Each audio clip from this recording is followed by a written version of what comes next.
Olá, estamos ao vivo. Vamos lá, podemos falar já. Boa noite, sejam todos bem-vindos e bem-vindas ao Baguncei. É uma alegria muito grande estar aqui hoje com colegas, parceiros, tanto da universidade como fora desta universidade, mas de outros espaços que nos acolhem, que nos afetam aí com diferentes histórias, né? E que aceitaram gentilmente o convite do blog Baguncei. E eu quero agradecer, então, em meu nome, em nome da professora Cristiane, que faz parte do blog, que hoje nos assessora indiretamente, mandando aí as mensagens, da professora Camila, da aluna Heloísa, do jornalismo, que faz parte do blog, e das alunas Juliana, Luana, Patrícia e Giovana, que vieram compor também o blog Baguncei conosco. Sejam bem-vindas as minhas alunas e sejam bem-vindas vocês aí, nossos convidados especiais. Muito obrigada por aceitarem o nosso convite. E o motivo dessa alegria, o motivo dessa noite, né, de hoje, assim, que eu digo que é um fio de esperança em meio a tantos problemas, a tantas coisas que nós estamos vivendo, o motivo é um livro que desde o primeiro momento que eu vi, chamou minha atenção. Pela capa, pela delicadeza, pela sutileza. Quando eu vi aquilo, eu falei, gente, quem teve a ideia de fazer uma coisa tão bonita? Aí, quando eu vi na organização, eu falei, não acredito, né? Tinha que ser essa mulher que eu tanto admiro, e ela sabe disso, já admiro há muito tempo, que é a Sandra Regina de Oliveira. Como eu admiro essa professora, ela já sabe disso. Bom, escolas em quarentena, o vírus que nos levou para casa. A professora Sandra, ela é organizadora, mas contou aí com um grupo lindo, que está bem representado hoje aqui, não é, Sandra?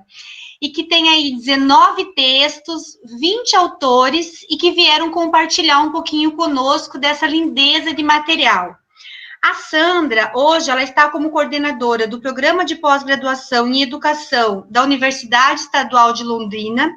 Ela trabalha com ensino de História e Educação, tem experiência especialmente nos temas ensino de História, nos anos iniciais do ensino fundamental, formação de professores, livro didático, ensino e aprendizagem sobre cidades.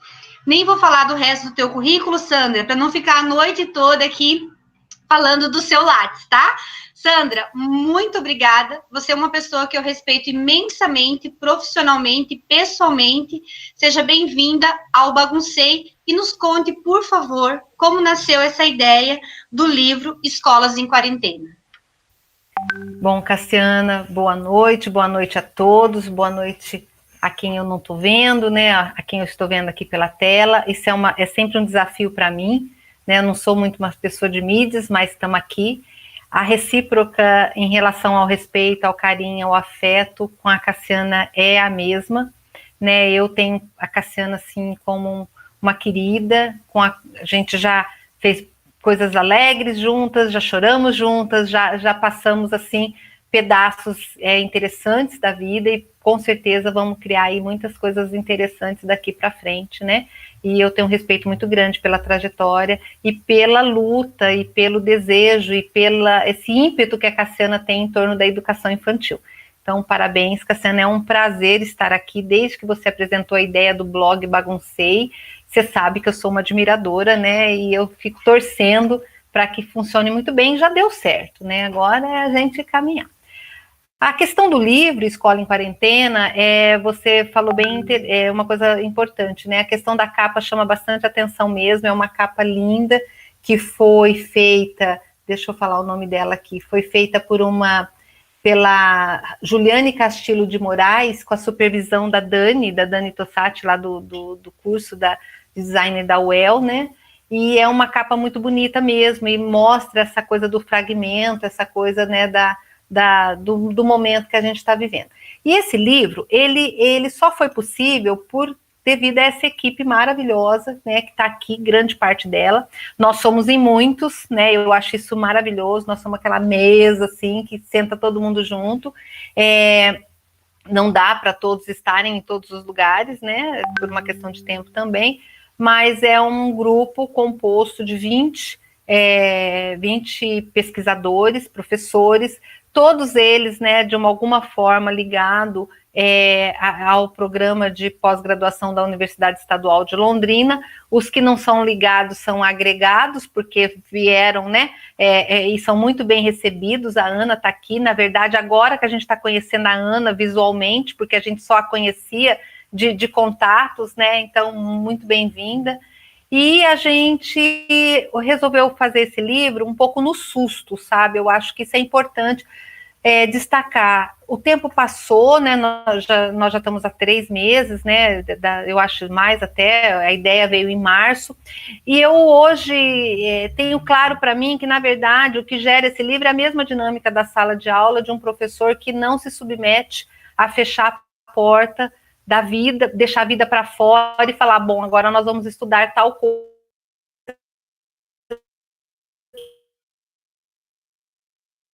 Não dava para prosseguir somente com as nossas pesquisas, somente com as nossas ações. A gente precisava parar e olhar para o que estava acontecendo, e nesse movimento foi feito o convite, que é a metodologia de um professor que se preocupa em trazer a vida, em trazer o mundo para dentro da sala de aula, né? A gente parou para olhar para o que estava acontecendo e o desafio foi feito para cada um escrever sobre aquilo que estava vivendo, porque a angústia era muito grande. E o mais legal desse livro é que ele tem um compromisso. A gente teve um compromisso de escrever aquilo que a gente estava vivendo no momento e que seria mais importante para cada um. Tanto que a gente tem, por exemplo, a Gabi, que vai fazer uma relação com o processo de ocupação, né? O Luiz, que vai falar sobre a escola, né? Uma escola na qual o filho estuda. A Dani Crislaine, que não está aqui, mas que vai falar sobre a relação com o processo de gestação que ela estava passando e que agora o neném já nasceu. Então, assim, cada um pegou o ponto que estava na vida, a sua ação enquanto pesquisadora, a sua ação enquanto professor, e falou, e agora? Né? Frente a tudo isso, o que nós vamos fazer? E o mais bacana desse livro é que ele tem um compromisso. Todos aqui selaram um pacto de daqui 2 anos, quando a pandemia passar, quando a gente puder olhar para o passado, a gente vai prosseguir e responder as perguntas que foram lançadas no texto. Então, esse livro, ele tem um respeito imenso pelas pessoas que estão fazendo. Eu acho que isso é a coisa principal que eu quero destacar. É um livro que ele tem um respeito absurdo pelo trabalho do outro. Quem quer que seja esse outro. E nesse respeito, cada um relatou o que estava fazendo, da forma que estava fazendo, da forma que conseguiu fazer, colocou muitas perguntas, e o nosso compromisso é daqui 2 anos escrever novamente um novo livro, respondendo o que aconteceu depois, porque a grande questão que movimentou tudo isso foi um jogo de frases, né? Nossa, nunca mais a escola será como antes. E aí a dúvida, mas será mesmo? Será que tudo isso que a gente está vivendo agora, depois que a pandemia passar, nós não vamos encostar na gaveta velha lá e deixar para nunca mais abrir? E tanto que essa metáfora está na introdução, né? Como um livro gaveta, a gente vai guardar essas coisas lá, cientes de que muitas coisas nós não conseguimos responder agora, pelo menos eu não consigo responder. Né? Eu não tenho respostas, eu tenho muito mais perguntas do que respostas, mas a gente se comprometeu a abrir essa gaveta daqui 2 anos para tentar formular as nossas respostas. Né? Então, assim, eu estou muito feliz de estar aqui, e o livro tem mais ou menos esse perfil, né? Todos são do grupo História Ensino História, e todo mundo aceitou o desafio. E em 2 meses, praticamente, a gente já tinha os 20 artigos escritos, né? Contamos com a colaboração da Bárbara Blanco, que pegou firme na correção junto com a gente, e com a equipe da Madre Pérola, que também foi parceira na elaboração desse livro. Sandra, você sabe que eu tinha destacado para falar no início, e eu fico tão empolgada quando eu recebo, eu quero, né, conversar com vocês, e eu esqueço de olhar para o meu papel. E eu tinha notado exatamente isso que você falou. Eu acho que é importante destacar para as pessoas. Uma coisa que me chamou muita atenção foi a clareza, como vocês apresentaram. Eu destaquei 2 partes da introdução, né? Quando vocês disseram, né? Você que apresenta, diz assim: neste livro, registramos travessias. Guimarães Rosa belamente ensina-nos que o importante é a travessia, o durante, o que ocorre entre o ponto de partida e o ponto de chegada. Ocorre que Depois de feita, o que se sobrepõe nas narrativas é o que se constitui como resultado, pois tem-se a falsa certeza de que o resultado é certo. Ponto final. E aí depois, lendo a sua introdução, né, que eu até comentei com a minha colega, né, que trabalha também lá na sua área, eu falei, Grace, olha, só essa introdução da Sandra já nos afeta tanto, né? E aí eu busquei essa outra parte que você diz do livro gaveta. Um livro gaveta para ser arrumado depois. É mais ou menos essa ideia. Com as reflexões publicadas, seremos obrigados a olharmos futuramente. E mais, ao socializarmos nossas inquietações, convidamos todos a pensarem e a elaborarem as suas próprias perguntas sobre o que aprendemos com e após esse momento, né? Eu acho que essa lindeza, essa delicadeza no respeito ao trabalho de todos os autores e no compromisso de voltar a essa leitura. Então, não é só uma narrativa, uma escrita aligerada, mas uma escrita da condição desse tempo, desse momento, mas um compromisso desse retorno, né? Eu acho que é isso que tem de tão belo nesse material produzido em tão pouco tempo pelo teu grupo de pesquisa. E aí, Sandra, se você me permite, eu posso passar a palavra agora, então, para os autores? Claro, gente, eles são eles são a luz desse livro. A gente, como orientadora, né, eu como orientadora, eu sempre falo que aquele samba enredo tem total certeza, né, que quem tem que brilhar é quem vai ficar aí, eles que vão levar isso tudo para frente, né? Meu legado é o que está com eles. Tô tranquila. E eu tô vendo que a Adriana fugiu daqui, que a Adriana não ia ficar, não ia falar, mas eu li o texto dela também, né? E se eu não fizesse nada, foi um dos textos que me chamou muito a atenção por estar acompanhando o trabalho da Prefeitura de Londrina, né? Eu gostei muito de ler o trabalho dela, o caminho construído pela secretaria que ela traz para o texto, ela já traz alguns dados, eu achei muito bacana. O texto da Bruna, a Bruna tá aí, cadê a Bruna? Sumiu também da nossa reunião. Olha lá, agora tem alguém pedindo para participar. Vê se é algum autor aí, Sandra, eu tô autorizando, depois você fala, tá? Se é. Tá. Autorizando todo mundo aqui, você me diz depois, tá? Tá. A Sandra é assim, ela vai passando e vai abraçando, tá? Aí a Bruna também, a Bruna começa com uma poesia que chama... Conhece, Sandra?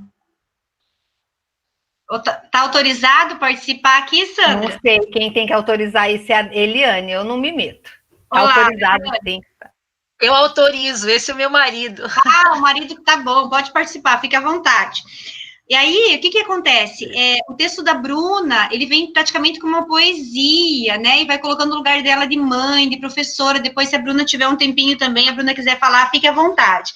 E nós fizemos aí a Sandra sugeriu que alguns autores falassem, então vou passar a palavra para a professora Eliane, né? A professora Eliane é graduada em História, mestre em Educação pela UEL, ela faz parte do apoio pedagógico da Secretaria Municipal de Londrina, ela responde pelo projeto Conhecer Londrina. Eu estou fazendo só um resumo, tá, professora Eliane, para não ficar delongando aqui no currículo, mas fique à vontade se quiser incluir alguma informação, e o mais importante, trazer para nós um pouquinho do seu texto, o ensino de história em tempos de pandemia. Por favor, professora, fique à vontade.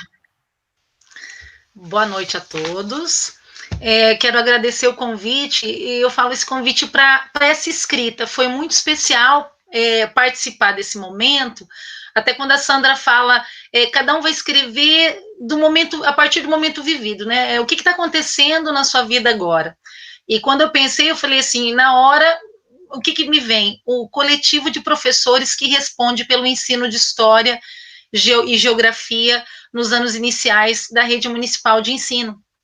E é um grupo que é volumoso, é um grupo significativo, e que nesse tempo eu falo que eles assumiram bravamente o desafio de ensinar história sem a sua mediação, porque é um professor que ensina, esse ensino remoto traz essa questão.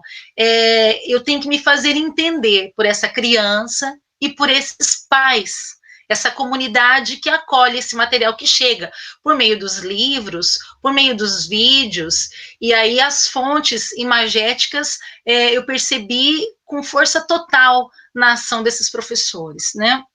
Então, são professores que não são formados em história, a grande maioria é formado por pedagogos, mas ampliaram ainda mais a sua ação como pesquisadores. Quando a gente fala do projeto Conhecer Londrina, como ensinar sobre a cidade se agora não posso sair para andar por ela? Como ensinar sobre o entorno se essa criança não está saindo, às vezes, do seu quintal, de dentro da sua casa? E aí elas se viram no embate de ter que levar esse conhecimento e essa imagem, essa cidade, esse bairro, grupos, quando a gente fala dos povos indígenas, trazê-los para dentro da casa, sem muitas vezes fazer tanta mediação. Porque a gente fala desse ensino remoto, pensando, o primeiro pensamento que vem é a questão digital, né? Então, acesso digital. Só que para muitas comunidades, isso não acontece desse modo, não é tão simples assim. Eu vou encaminhar vídeos sobre a cidade, eu vou encaminhar fotos, eu vou trazer links, mas muitas vezes essa criança não consegue recorrer, não tem acesso ao celular. Às vezes é um celular que o pai chega em casa com ele à noite, às vezes não consegue acessar a rede. Então, como é que essa cidade chega? Muita gente pode falar assim, como que esses professores estão fazendo, ou questionar, nossa, mas ainda está tão presente no livro, tão presente no texto impresso. Para algumas comunidades, eles foram muito além, não houve barreira, vamos pensar assim, eles visitaram museus, eles saíram pelas ruas, eles viram muitas coisas mediadas por esses professores. Para outras crianças, o acesso foi impresso. Mas, de alguma forma, isso que eu quero valorizar muito na prática dos professores. Eles se desdobraram para que todo mundo, na sua particularidade, conseguisse ter acesso a essa informação.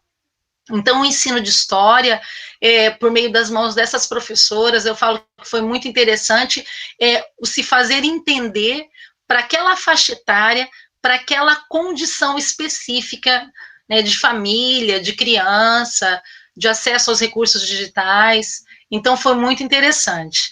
E algo que também marcou muito foi a formação de um grupo de professores, um grupo de WhatsApp, mas com mais de 200 integrantes.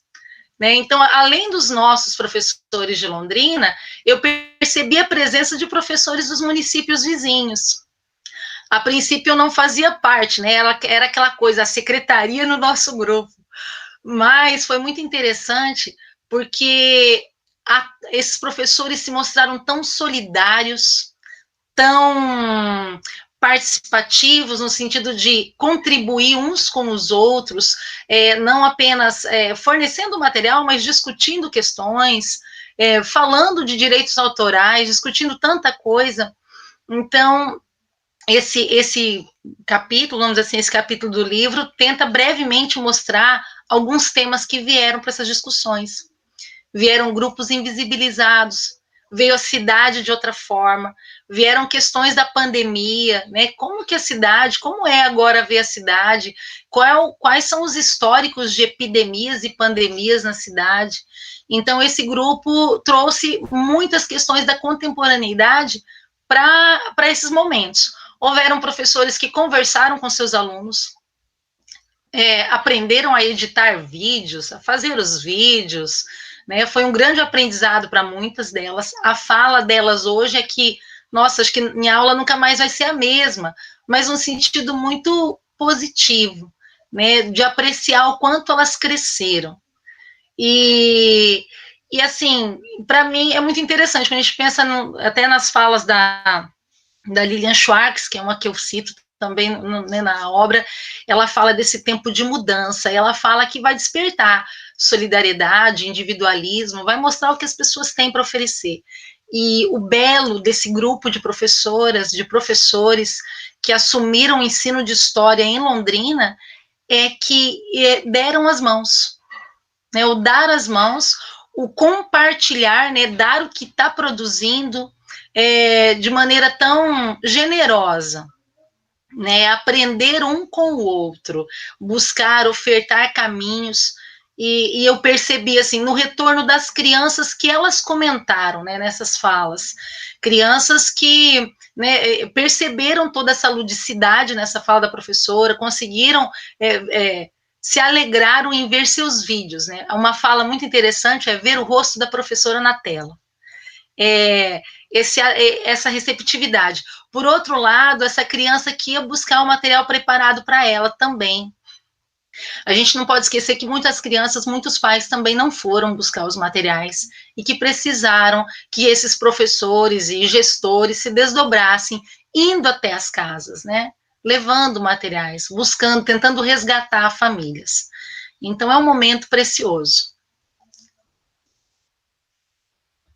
Eu te agradeço, Eliane, pela tua contribuição, e eu acho que uma coisa bem importante do teu texto é quando você traz também a questão das desigualdades e como que o município que você está, a secretaria que você está, se mobilizou, que é um pouco disso que você está trazendo agora, né, o contexto da área que você trabalha e o modo como vocês trabalharam, então, nessa rede municipal, porque daí essa leitura, né, inclusive eu aproveito para dizer que o livro está disponibilizado nas redes sociais, está disponibilizado já no blog Baguncei, abrindo o blog, você já tem acesso ao livro.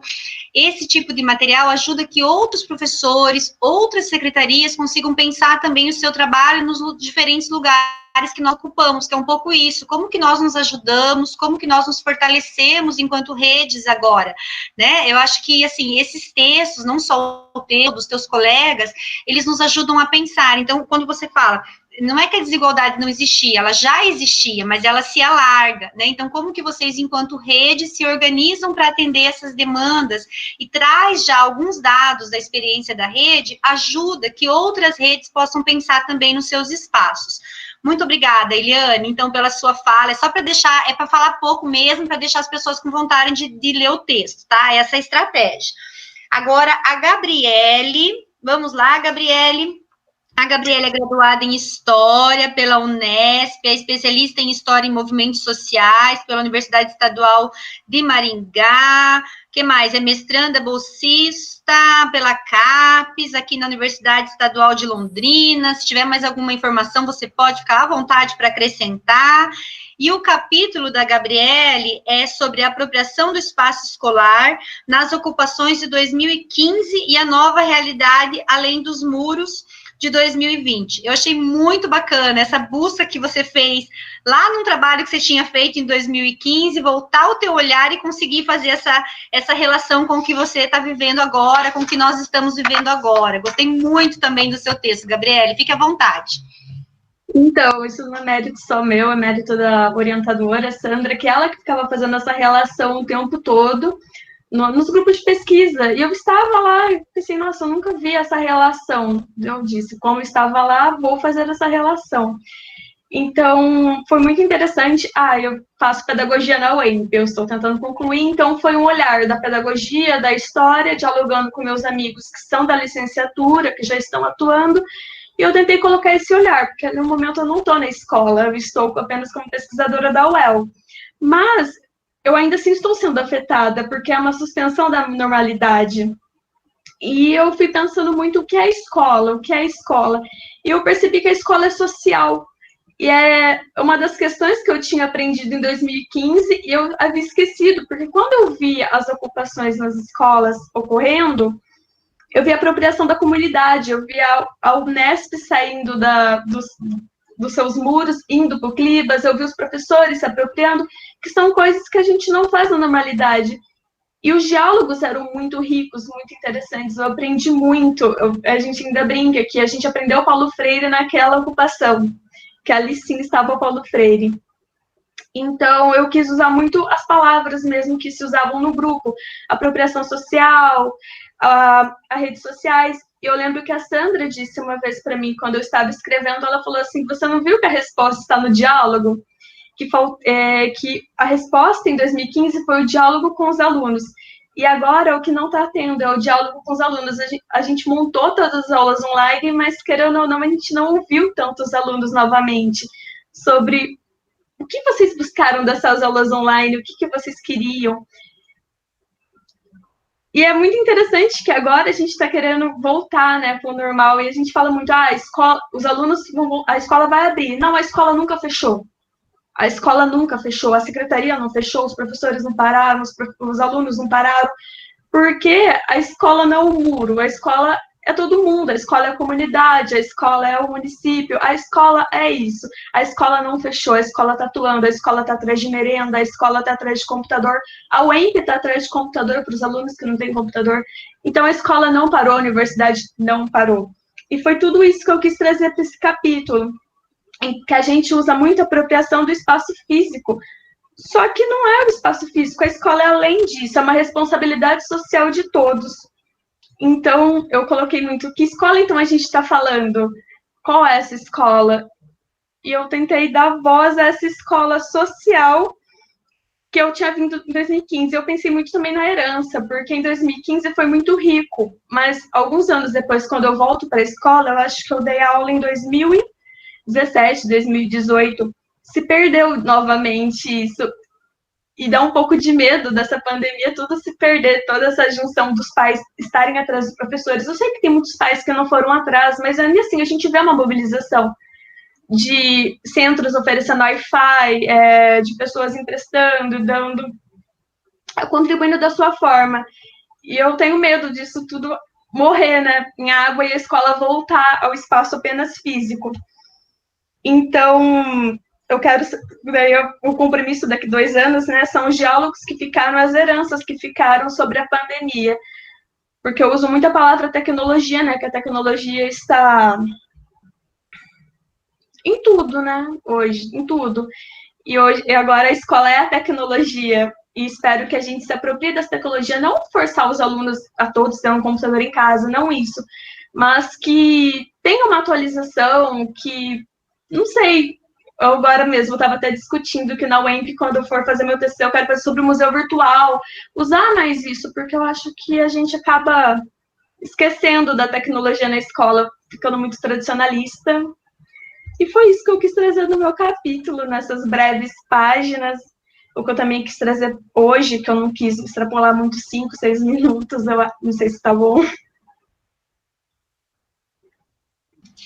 Gabriele, eu até fui tomar água porque você não acredita. Eu não sei se você conseguiu ver a cara da sua orientadora, mas uma cara de orgulho, de felicidade. Valeu já, não valeu, Sandra? Eu acho que só, não valeu? Acho que só a Gabriele, todo mundo, mas a Gabriele te deu uma alegria hoje, não te deu?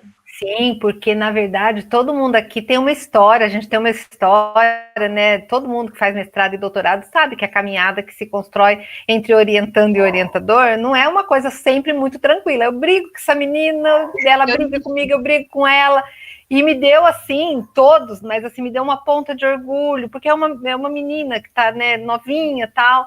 E ela, enfim, eu fiquei muito orgulhosa, eu fiquei muito feliz dela ter sacado essa coisa, de todos.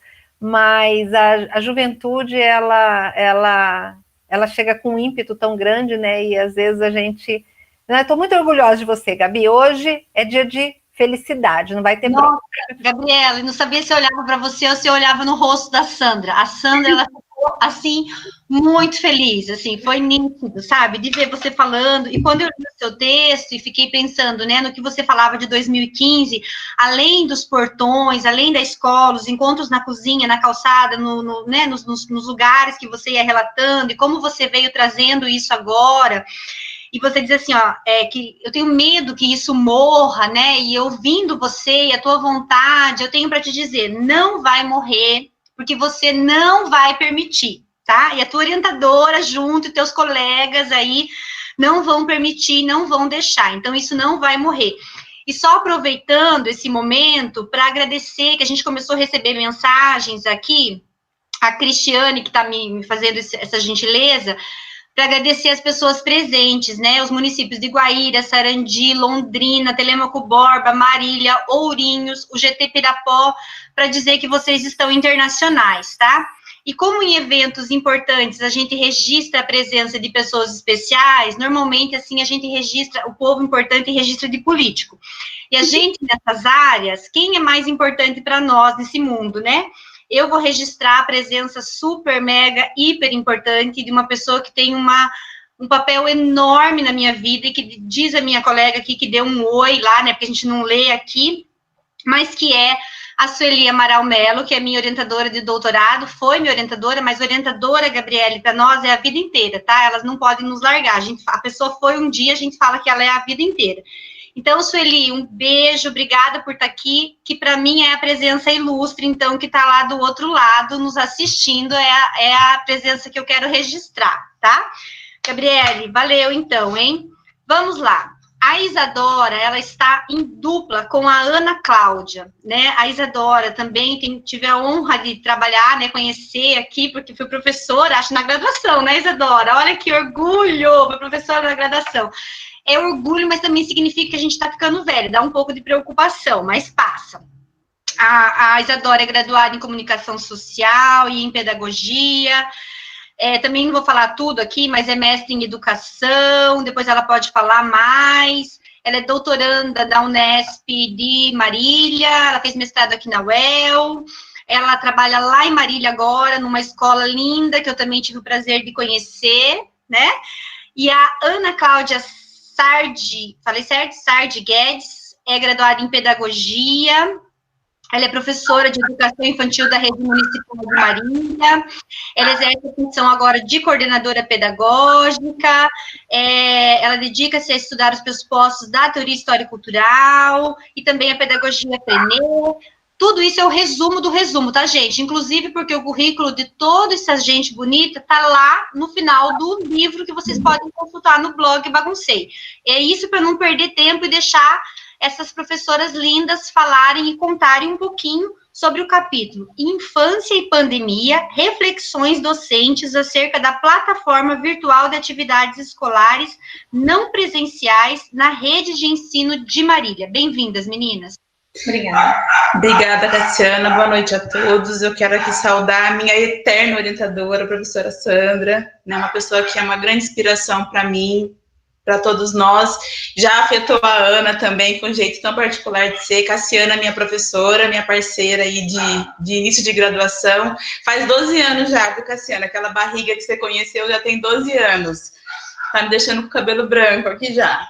E eu quero dizer que é uma satisfação imensa estar do lado da Ana, minha parceira, né, que há 7 anos nós trabalhamos juntas, desde que eu assumi a direção da escola em 2013, então a Ana, junto comigo e com a nossa equipe de professores que está nos assistindo, que elas estão comentando aí, professoras e professores, também colegas de rede do município que estão prestigiando aqui esse momento de debate, falar da educação infantil nesse contexto, é impossível que a gente comece a falar sem contextualizar o nosso lugar de fala, onde nós estávamos quando tudo isso começou. Nós estávamos na zona sul de Marília, na região periférica da cidade, numa escola de educação infantil, aqui é EMEI, né, que é a Escola Municipal de Educação Infantil, chamada Samba Lelê, que atende 258 crianças, em sua maioria em período integral. Então, a gente vive na escola a realidade da baixa renda da população. Todas as demandas sociais, culturais, financeiras, elas têm reflexo direto na clientela que a gente recebe todos os dias. E a escola, então, passa a exercer na vida das crianças um papel de sobrevivência. Todas as crianças da escola, exceto uma turminha de 17 bebês, que aqui a gente chama de nível 3, porque a gente não consegue comportá-los em período integral, todas ficam na escola das 7h30 da manhã até as 5 horas da tarde. Lá, elas fazem as 3 refeições por dia. Então, de acordo com uma normativa do Ministério da Educação, 70% ou 75% das necessidades nutricionais dessas crianças são asseguradas dentro da escola. E a gente vive uma realidade também aqui, que essas nossas crianças não ficam fora da escola nem nos períodos de férias e recesso, né, de tão grande a necessidade da escola física para a vida dessas crianças. E aí,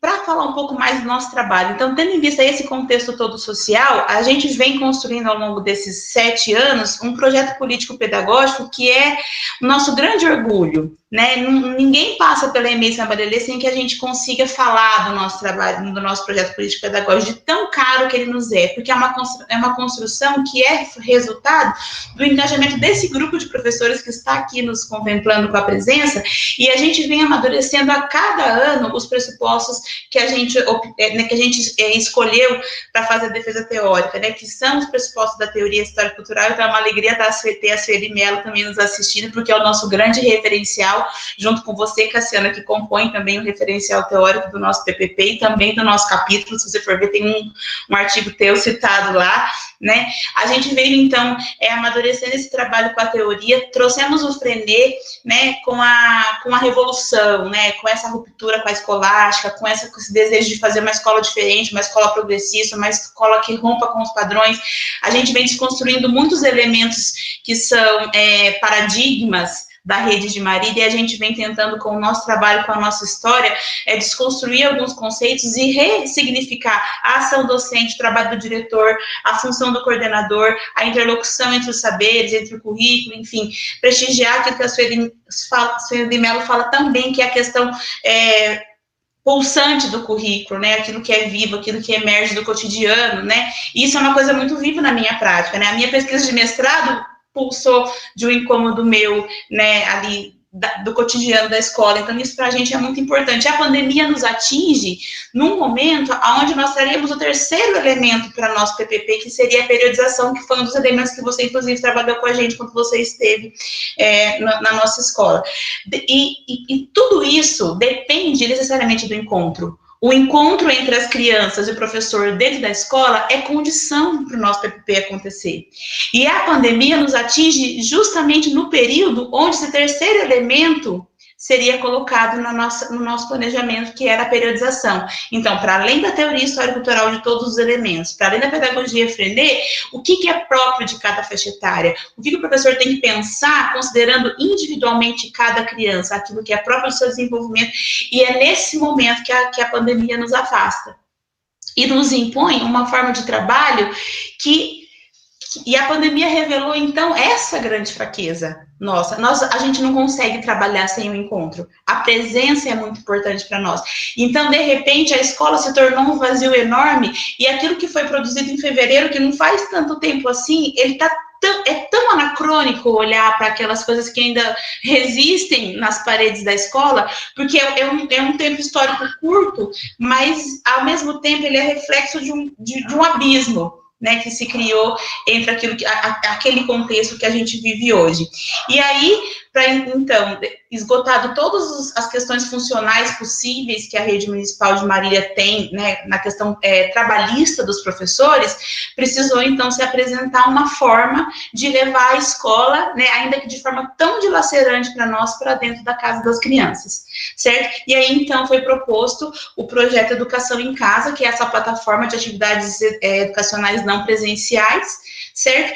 E aí eu vou passar para a Ana, que ela como coordenadora é que vai dar voz, então, aos docentes, né? A forma como eles vêm trabalhando ao longo e a plataforma é aquela clássica, né, então, pelo Google Classroom, os professores e as crianças têm o seu login, enfim, aquela questão burocrática, e tudo que está proposto na plataforma foi desenvolvido por todos os professores da rede. Então, veja, uma escola que é única, que trabalha com a identidade, com as questões próprias, com o afeto, né, com a construção de pontes e de vínculos, ela se coloca diante de toda a rede para receber vivências de todos os professores segmentados por faixa etária. Isso para nós é dilacerante, porque a gente planeja para aquela criança, para aquela demanda, para aquele ser humano único, considerando a sua vida, a sua história, o seu processo, o seu desenvolvimento, né?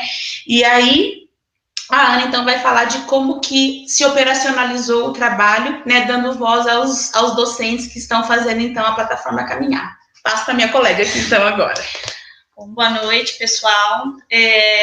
Queria mandar um abraço para o pessoal da escola, os colegas que estão assistindo, e eu venho trazer, assim, um pouquinho das vozes dos meus colegas e das angústias, né?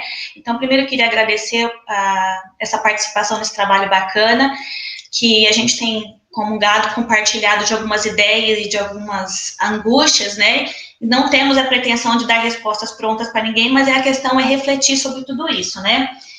Então, o que fica para a gente? Essa questão do planejamento, né? Porque para uma escola que tem um PPP específico, né, que tem um projeto, uma metodologia que trabalha com essa proposta Freinet, fica não dá para conceber um planejamento que não tem esse encontro, né? Como que eu planejo, observando as técnicas, essas invariantes, para uma criança que eu não vejo, para uma criança que está longe? Então, às vezes, eu tenho essa impressão, nós, o grupo em si, tem essa impressão de que nós pegamos tudo que nós estudamos até agora sobre a teoria histórico-cultural, né, os pressupostos que fazem esse diálogo com a metodologia do Enem, colocamos tudo numa caixa, ignoramos e estamos trabalhando em parâmetros que não são pedagógicos, né? Então, essa é a angústia do meu grupo, né? É planejar para quem, né? Planejar para quê? Eu acho que, resumindo, a angústia nossa é essa mesmo, né? Essa plataforma veio para descaracterizar o trabalho do professor, né? Porque nesse momento o vínculo já não existe mais, né? Então descaracteriza o planejamento, o processo ele é inviável porque você não tem o encontro, você não tem como observar. Então isso é educação, né? Se a gente está falando de educação infantil e que o currículo é tudo, né? Como é que a gente dá conta numa plataforma de atividades remotas do desenvolvimento? Né? Porque vamos falar assim, francamente, o que uma plataforma de atividades remota ofereceria de desenvolvimento para a educação infantil, né? Já que a gente trabalha com as vivências, né? Com as brincadeiras, as interações. Então, a angústia do nosso grupo é essa, é um esforço cognitivo que a gente está dispensando, uma angústia que é gerada no grupo. E ainda assim, gente, vocês estão fazendo muito bem feito, viu? É um esforço. É isso. É isso, então. Aqui tem a voz de, né, uma diretora e uma coordenadora, né, engatinhando nesse processo todo de compreender como é que se dá esse novo normal, né, e a gente só sabe dizer uma coisa, eu posso falar em nome da Ana, em nome do meu grupo, não é normal desqualificar o trabalho do professor da educação infantil, isso não é normal, né, então a gente tem que prezar pelo trabalho intelectual, pelo fazer científico, né, por um fazer refinado, que demanda estudo, planejamento, argumentação, e a gente não pode reduzir em simples vídeos, em coisas assim estereotipadas, que só diminuem, então, a importância e a pertinência do trabalho pedagógico na educação infantil por pessoas, né, que têm aí toda uma trajetória profissional que hoje estão virando personagem para humorista, né, de stand-up. Isso a gente não pode admitir, então essa é a nossa grande batalha, né, a plataforma vai sofrer uma reformulação agora a partir do mês de agosto, porque o prognóstico de retorno das aulas ainda está muito distante, então agora os professores terão um contato mais próximo com as suas crianças, né, no planejamento mais específico. Contudo, nós temos hoje, de um universo de 258 crianças, 42% acessaram a plataforma, que interagiram, a gente não tem esse dado.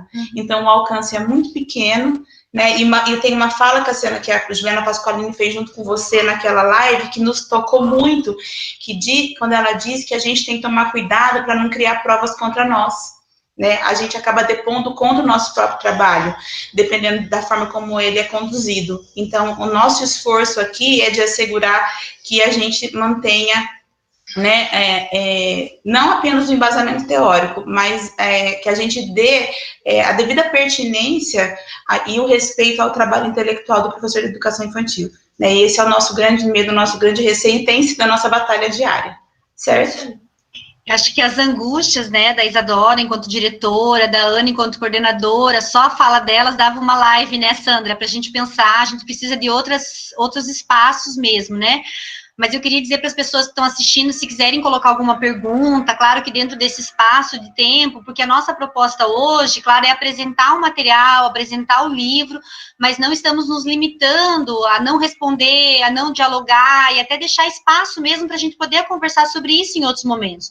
Eu acho que esses dados que vocês estão apresentando, até tem um momento do texto de vocês que vocês colocam lá, das 258 crianças matriculadas, 243 estão no WhatsApp, mas só 11% das crianças teriam acesso às atividades disponibilizadas, então 11% é um número muito pequeno das 200 e poucas que vocês colocam lá, né? E aí uma outra coisa que eu acho bem importante, além de vocês apresentarem os dados, né, o fortalecimento da teoria histórico-cultural, que subsidia a proposta pedagógica, né, o fato de vocês estudarem Freinet, a escola trabalha com Freinet, eu visitei a escola, vi tudo que vocês fazem, mas de vocês trazerem também para o texto de vocês as autoras que defendem a educação infantil há muitos anos, que lutam pela educação infantil, né, pessoas que nem estão entre nós, mas que tem aí por exemplo, a Fulvia Rosenberg, né, e vocês trazem para discutir a questão dos critérios, a questão da qualidade na educação infantil, a Maria Malta Campos, e para dizer que essa qualidade não está sendo garantida. Eu acho que isso é importante a gente ter clareza do que não é normal. Né, trazer essa fala para fortalecer o texto de vocês também, eu acho que ficou bem interessante, assim, das outras pessoas poderem ler, entender isso, e a gente abrir espaços para discussões, né, para poder continuar a pensar sobre isso. Isso está acontecendo, é o que temos para hoje, mas tendo a clareza de que não é a qualidade, né, como que você vai fazer uma proposta para um município inteiro, sem olhar para aquela comunidade, para aquelas crianças que já vinham desenvolvendo um trabalho de uma forma muito diferenciada, né, com um grupo de professores e um trabalho específico, enfim, mas realmente não cabe, não dá tempo da gente conversar aqui, porque o Luiz Henrique tem coisas ótimas agora para nos contar. Luiz, apareça. O Luiz é graduado em História. Obrigada, viu, meninas? Isadora e Ana, muito obrigada. Sempre bem-vindas no blog Baguncei. Luiz é graduado em História pela UEL, mestre e doutorando no programa de pós-graduação, também pela UEL, pesquisador bolsista pela CAPES, cineasta, produtor cultural. Nossa, Luiz, eu acho que você tinha que fazer parte do blog Baguncei. Você é a pessoa... Sandra, não dá para emprestar esse homem, cineasta, meninas que estão nos assistindo do blog. O Luiz é cineasta, produtor cultural, focado na temática Memórias de Comunidades. É professor de cinema há 10 anos e autor de livros infantis. Eu acabei de descobrir que o Luiz é a pessoa que nós estamos procurando para o blog Baguncei. Mas agora o Luiz vai falar do capítulo dele, Relato a partir de uma escola não tradicional, vivendo a quarentena. Bem-vindo, Luiz. E pode ficar, daí no caso você veio, mas você fica. Já estou, já. Agradeço a Cassiana, né, pelo acolhimento da pesquisa, né, da nossa pesquisa como um todo, assim, o carinho, né, e o trabalho que ela tem feito. O blog é muito legal, né, eu entrei no blog essa semana, achei muito bonito, né, um caminho bem importante, bem legal mesmo, parabéns, viu? A Heloísa, né, que está cuidando da parte técnica aqui, né, valeu, Heloísa. E a professora Sandra, claro, né, que é a grande, né, professora de todos aqui, né, em todos,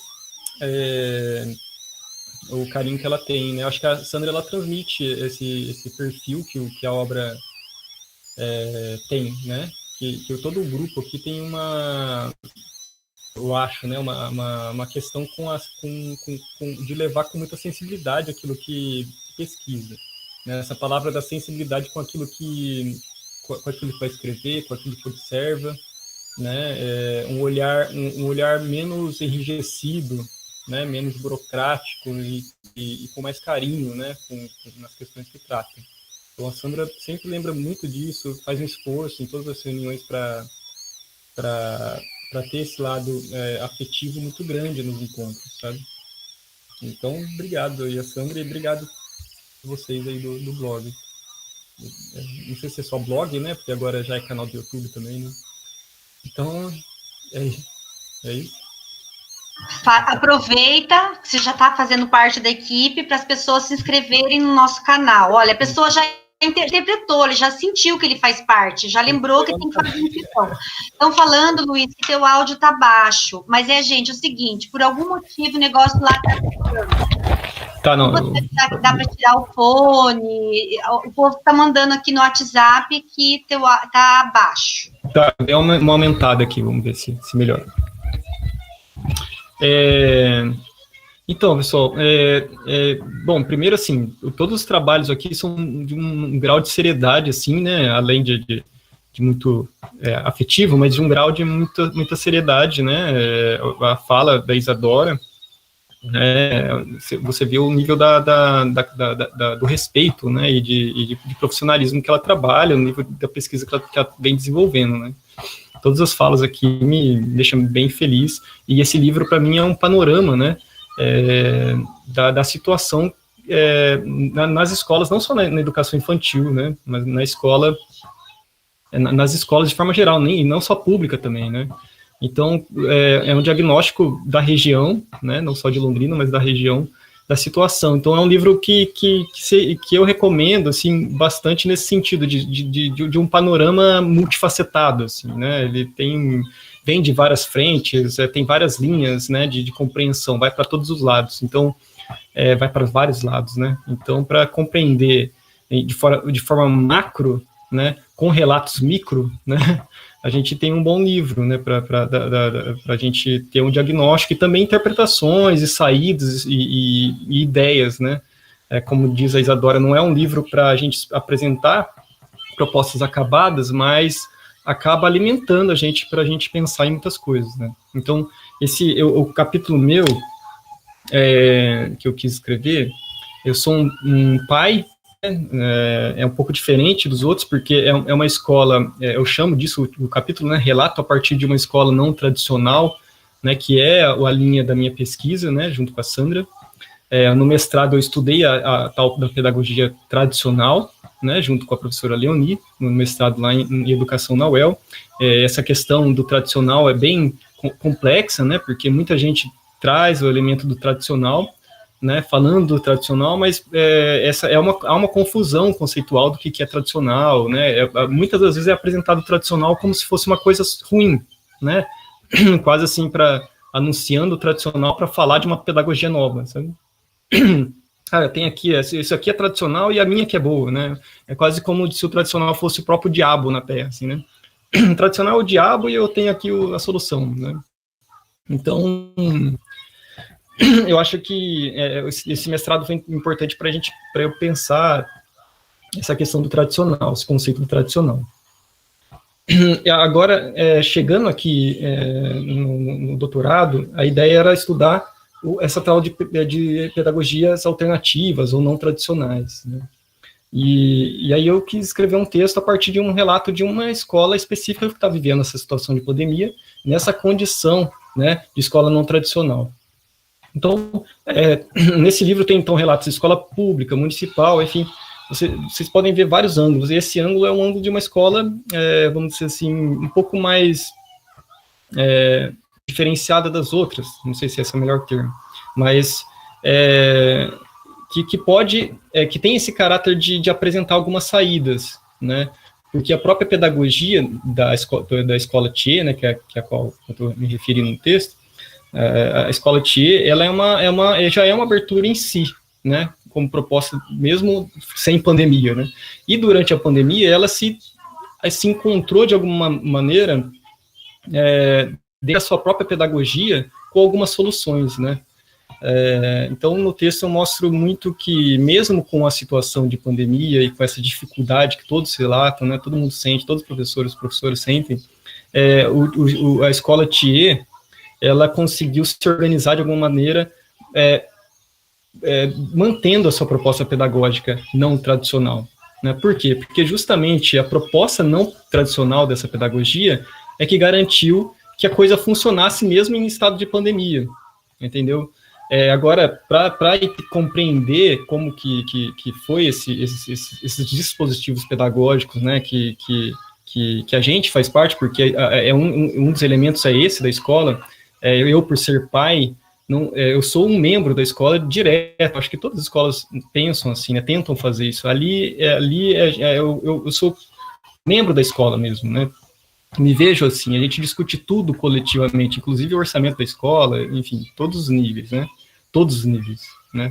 então, me vejo também como educador, né, lá dentro, né, ou o educador colaborador, né, enfim, não sei.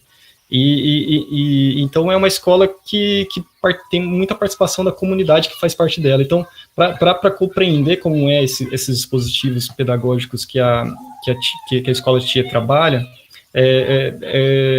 tem esse texto, né? Eu tentei escrever um texto o mais objetivo possível, porque normalmente quando a gente lê um texto de pedagogias alternativas, acaba ficando muito aberto, a gente... Sabe, tem muitos textos a gente tem dificuldade de realmente compreender qual é a proposta pedagógica, né? Então eu quis fazer um texto claro sobre como que é a proposta, bem objetivo mesmo, né, de como que é a proposta no TIE, como que acontece, relata o espaço, o território ali do TIE, né, e os dispositivos pedagógicos como funcionam, né. É uma escola que é baseada nas pedagogias democráticas, nas pedagogias, né, mais libertárias, né, tem a base de várias pedagogias, né, assim, uma das bases é o José Pacheco, da Escola da Ponte, mas tem outras, né, só para citar uma. Então, é uma das escolas, assim, que mantém essa proposta inovadora, né, funcionando e bem firme no Brasil, né. Então, tem muitas propostas que estão emergindo nesse sentido no país, né, e o TIE é uma dessas referências. Então, tenho bastante orgulho de fazer parte dela, então quis colocar essa proposta nesse texto, nesse livro. Eu acho que ficou um texto importante ali nesse sentido no livro, né, tem esse papel nesse sentido do livro. É isso, assim, com uma apresentação mais introdutória, é por aí. É para deixar as pessoas com vontade, né, de conhecer o trabalho, de como é que se faz essa escola, não só dentro da escola, e como é que teve a condição de continuidade, né, o que tem de tão diferente que pode ser continuado lá fora, né. Outro elemento que me chamou muita atenção no seu texto, que não, agora talvez não deu tempo de trazer na sua fala, também não era o objetivo do texto, mas que eu acho que tem uma contribuição muito grande, é quando você discute o conceito de inovação, né, eu acho que é muito importante, porque é um alerta, né, o que é inovação nesse momento, né, quando você diz assim, cuidado com esse conceito de inovação, esse discurso de inovação, que traz esse disfarce, né, e a gente está lidando com muita coisa agora, nesse momento, que tudo é inovação, tudo é se reinventar, tudo é refazer, tudo é, né, então, assim, a venda de materiais para esse tempo, a venda de aulas prontas, a criação desses dispositivos, né, a Isadora deu um exemplo aqui, uma criação de um material em massa para todas as escolas. Então, eu acho que mesmo você apresentando, né, com tanta clareza aquilo que você se propõe a apresentar, você trazer também esse alerta para a gente tomar cuidado com esse mercado que tem se tornado a educação, e é um alerta para esse momento, eu achei muito importante você trazer isso no seu texto também, tá? Parabéns, Luiz, pelo texto, e obrigada pela sua contribuição. Sandra, você manda aqui, você pode interromper a qualquer momento, tá? A Sandra, ela tá muito quieta, não tá, gente? Organizadora pode interromper. Agora, a Rúbia é uma colega querida, ela é graduada em pedagogia, especialista em avaliação educacional, mestre em educação. Atualmente, ela tem a honra de ser orientada pela Sandra no programa de doutorado, é professora colaboradora da UEL, professora da Rede Municipal de Londrina. Traz um texto lindo também, que se chama A Escola Está Fora do Lugar, Vivências de Crianças em Tempos de Pandemia. E quando eu falo do texto lindo, porque além da lindeza e da riqueza do texto, a Rúbia tem o privilégio de estar com as crianças e coletar dados também por meio do texto das próprias crianças e das imagens, né, por meio dos desenhos. Então, traz essa lindeza, essa delicadeza para o texto que nos encanta tanto. Cadê você, Rúbia? Não estou te vendo. Vamos lá. Olá, boa noite a todos, boa noite, Cassiana. É um prazer estar aqui participando do blog Baguncei, trazendo aí as nossas experiências nesse tempo tão diferente para todos nós, estamos passando por tantas mudanças, e que a escola tem entrado na casa das crianças, né? A gente tem entrado na rotina das famílias, das crianças. Então, é muito bacana a gente trazer essa experiência aqui. Bom, eu pensei aí, a escola está fora do lugar, vivências de crianças em tempos de pandemia. E por que eu pensei em trazer as vivências das crianças nesse tempo? Quando do retorno, né, dos encontros remotos com as crianças, em que muitas orientações nos foram passadas via Secretaria de Educação, documentos. Então, eu fiquei a pensar, teríamos que dar uma aula, né, começar a dar aula a partir dali, e o que trabalhar com as crianças com o retorno das aulas nesse formato. Eu fiquei pensando que entrar numa aula, né, num primeiro encontro com eles, que seria via WhatsApp, em que eu falaria com eles, ou um vídeo, de cara, assim, não seria o mais importante. Seguir com uma sequência de conteúdos como nós havíamos parado lá no mês de março, meados de março. Mas eu acho que o mais importante nesse momento era saber como eles estavam enfrentando essa crise junto de suas famílias, né? Então, para esse primeiro encontro que tive com eles, depois de conversarmos, eu pergunto para eles o que eles estavam achando desse tempo de pandemia, como estavam vivendo isso com suas famílias, do que não gostariam de esquecer, né? E o que estavam achando também dos encontros remotos, das aulas nesse formato, né? Então, para a primeira pergunta, que era como eles estavam enfrentando esse momento com suas famílias, eu pedi que escrevessem um texto.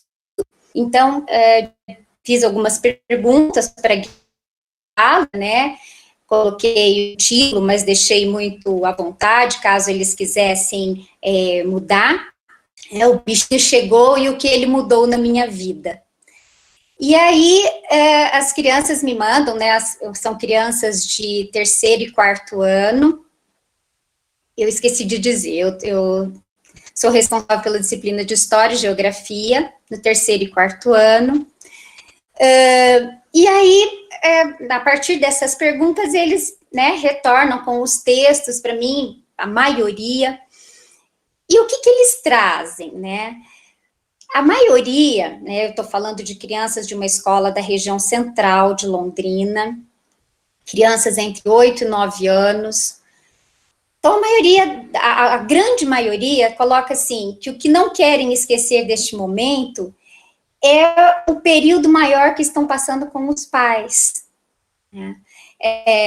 Da família estar junto, de estarem tendo outras experiências, né, experiências lúdicas, sensoriais, um jogo junto, poder brincar com os irmãos mais novos, fazer uma culinária junto. Então, é o que todos eles trazem para este momento, né?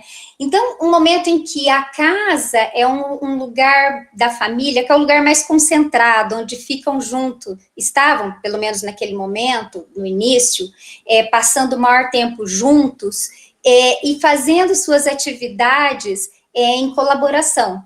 Então, são crianças que estão ajudando os seus pais nas tarefas domésticas, ajudando a cuidar de um irmão mais novo, porque a mãe está em home office, então ela precisa de alguém para que fique com uma criança menor, o de 8, 9 anos vai ajudar a cuidar.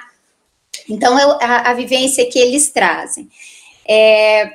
Trabalhando com história e geografia, né, então, se eu fosse seguir ali naquele primeiro momento com o conteúdo programático, teria que trabalhar memórias, lembranças, sujeito histórico, e o momento da pandemia é viável para eu trabalhar tudo isso, com certeza.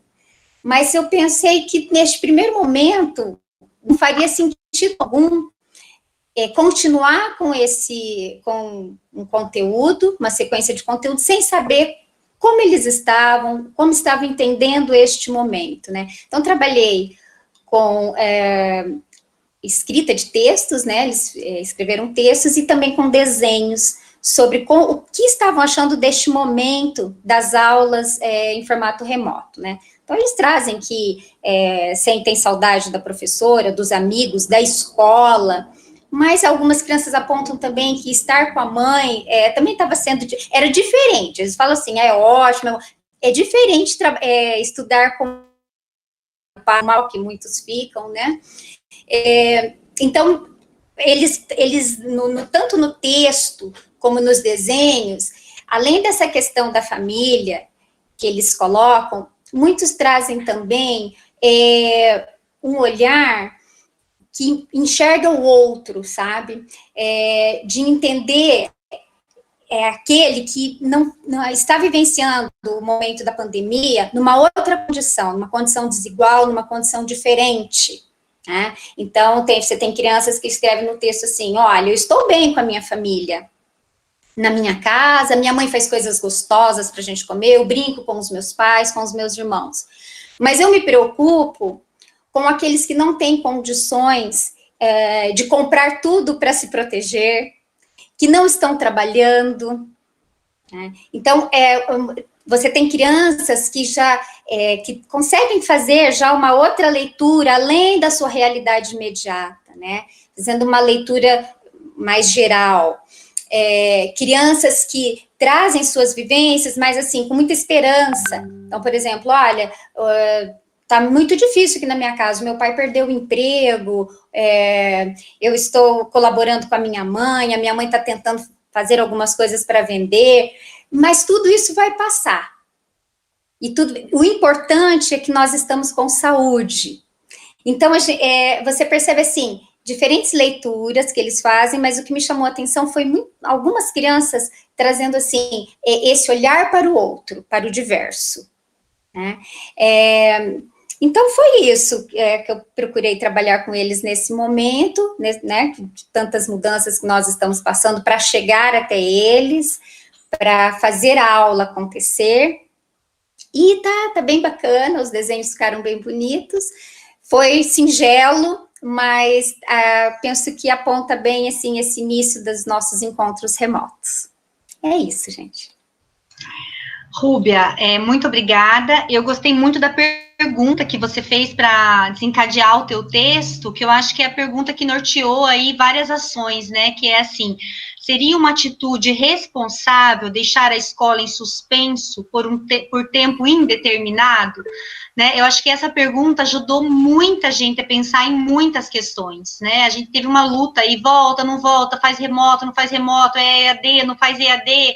Aí, quando eu vi a pergunta no teu texto, eu achei, assim, ela tão clara, ela nos ajuda a pensar tantas coisas, né? Então, eu agradeço muito, assim, o teu texto, a forma como você foi conduzindo e a forma que você traz a experiência do município de Londrina e que vem acontecendo em outros municípios também de forma bastante respeitosa, né? A Sandra vai dar uma palavrinha agora. Vamos lá, Sandra. Tá, pedi para falar que eu queria falar 4 coisas, mas eu vou ser bem breve e vocês vão ter ao fundo a minha cachorra que inventou de começar a latir agora, mas tudo bem, né, gente? Vamos que vamos.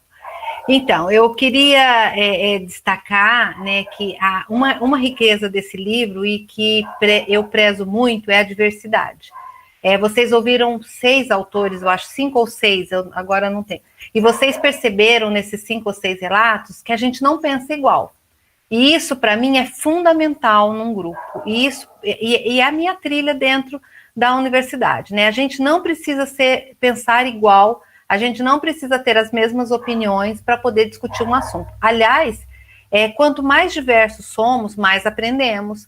E a gente aprende também, a duras penas, a respeitabilidade pelas opiniões divergentes, né? Então, eu penso que isso é uma coisa que a gente poderia discutir muito a respeito, porque há uma tendência na academia de aproximação dos iguais, e eu trabalho numa linha bem diferente. Para mim, quanto mais diversas as opiniões, quanto mais diversas as situações, melhor, porque aí a gente vai aprendendo a se respeitar e a dialogar, e a tática do convencimento e da arguição em torno de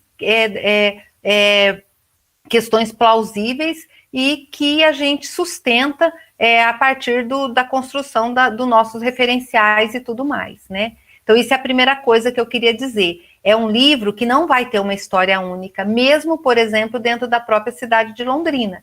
Vocês vão ter relatos ali, desde de pessoas que pensam de uma forma até pessoas que pensam de outra totalmente diferente, de gestores, de professores, de pessoas que estão em diferentes lugares e que vão analisar a situação de diferente forma.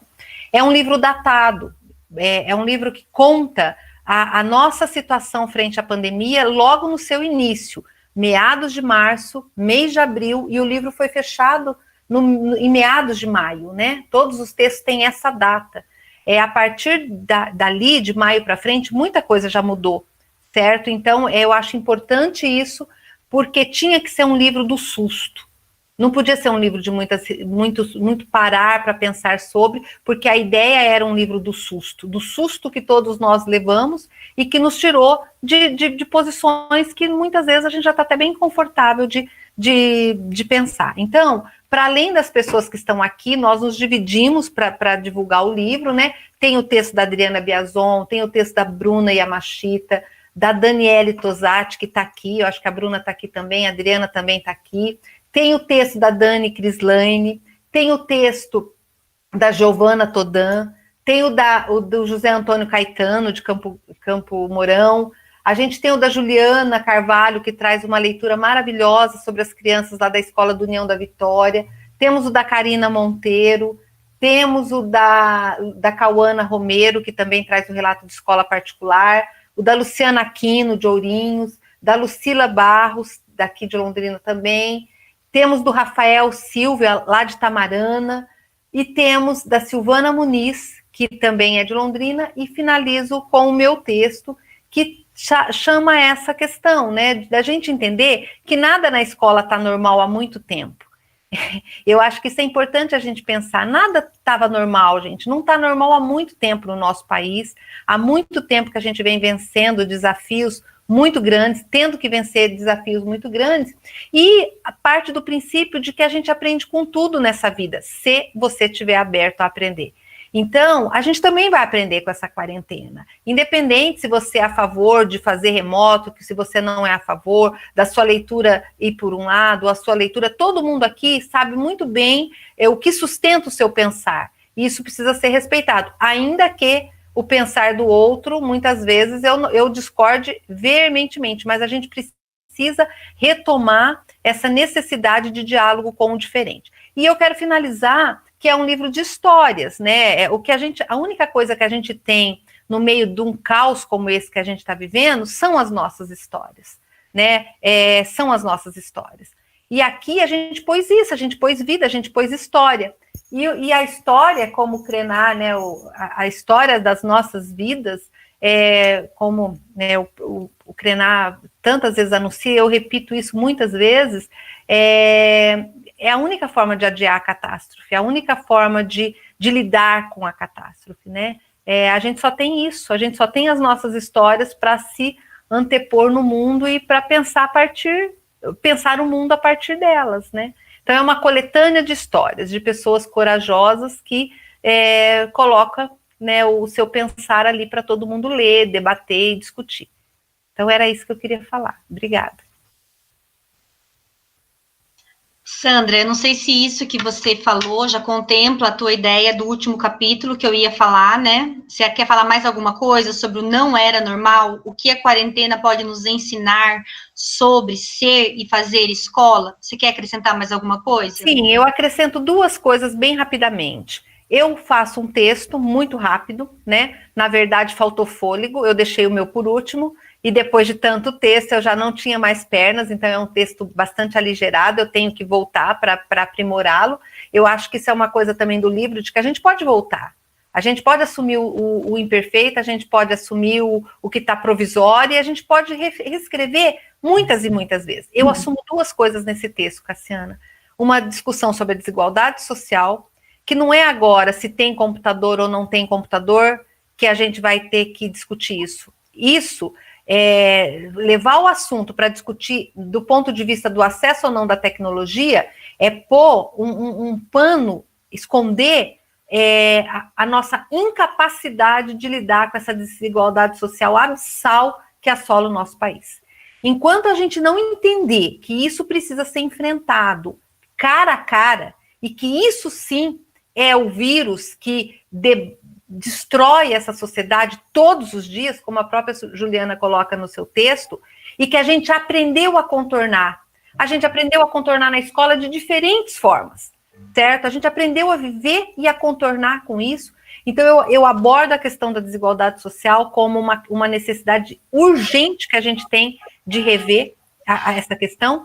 E o outro ponto que me é muito caro é a questão de rever o que a gente chama de conteúdo a ser ensinado numa escola, né? Esse chamado necessário de que a gente não pode continuar na linha que eu trabalho e na perspectiva que eu vejo a escola, entendendo que a gente recebe um rol de conteúdos que se elegeram como clássicos e escolares, sabe lá quando, e a gente continua trabalhando com os nossos alunos, vencendo o conteúdo, dando conta de um conteúdo, aconteça o que estiver acontecendo no mundo, eu fecho as portas e eu trabalho o meu conteúdo. Isso é muito, muito clássico, e eu tô falando de mim também, sabe, gente? Porque é se rasgar por dentro, você colocar tudo aquilo que estava planejadinho, que você queria fazer na aula, e ir para um lugar que você nem sabe onde você vai chegar. Por isso que o importante é a travessia. E por isso que eu tenho a palavra travessia tatuado na minha mão, para que eu não esqueça, para que eu não tenha medo de que não importa onde eu vou chegar. Às vezes eu tenho planejado uma saída e uma chegada, mas às vezes eu vou ter que abrir mão desse planejamento e vou ter que me deixar levar pela travessia, sabe? Então, a gente vai precisar voltar a discutir isso. Se a gente sair dessa pandemia olhando para a desigualdade social de uma forma mais ativa e de uma forma mais embrenhada em tentar resolver isso, porque tem formas de lutar contra isso.